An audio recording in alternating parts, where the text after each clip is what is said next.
Okay, so we're back now. We're on the run up to the larger hill. This one is about a 6%er. It's about a kilometer and a half.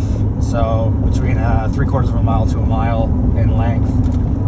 If you look out front there, my wife's recording. I'm doing the recording. If you can see it, obviously cameras don't do it justice, but we're on a run up to it now. The truck is sitting at 62 miles an hour. And what I'm going to do is I'm going to do cruise control up this hill, just to show that really how effortless these trucks pull. If you see the check engine light in the dash, don't worry about it. I got a sensor that's intermittently flashing a check engine light. I don't know what it is. Ford's been trying to track it down, but of course, as usual, when you go to the dealer, the light clears itself before you get there. So, but it's not affecting the truck in any way. So, yeah. So I'm basically gonna start the hill, cruise control, 62 miles an hour, 7th gear at around 2150 RPM, and we'll see what it does.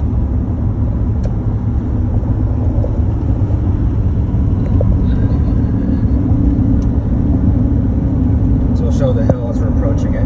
As you can tell, the camera's really not going to do it proper justice, but it is a steep one. 18-wheelers are pulling this hill at maybe 25, 30 miles an hour with a load on at the most. So let's see what this does.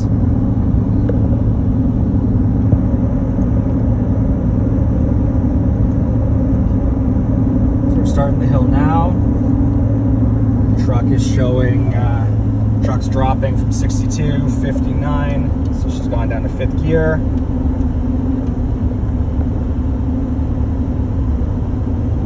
.3100 RPM.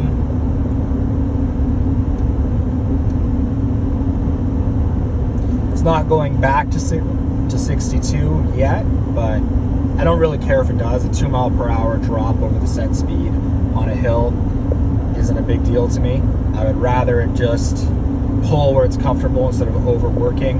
You know, you're towing a big trailer, you're not in a rush, you just want to be able to maintain highway speed comfortably, which, you know, if I was on the throttle right now, I'd maybe be a little bit closer to half throttle. Plenty of power if I wanted to floor it and really pull. I would have no issue re-accelerating up the hill. But there we are, we're back up to speed. Just accelerating a little over the set speed. This hill has kind of a 2-step. So now it flattens out, and now it's going to step up again. And let's see if it will drop gears for the next step up. But we're back up, we're in 6th gear. Starting to hit the step again, maintaining 6th.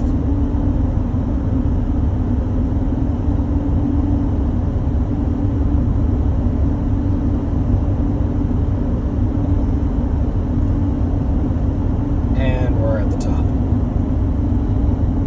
So where we are, we're on Highway 17 in Northern Ontario, Canada. We're heading south, heading back into Sault Ste. Marie, and that's basically how these EcoBoosts perform. Like, we're back at 62, 7th gear, cruising nicely, and very comfortable truck.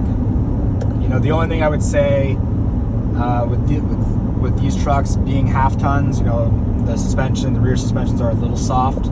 You know, I think when we finally, my wife and I finally decided to pick the trailer we're going to buy,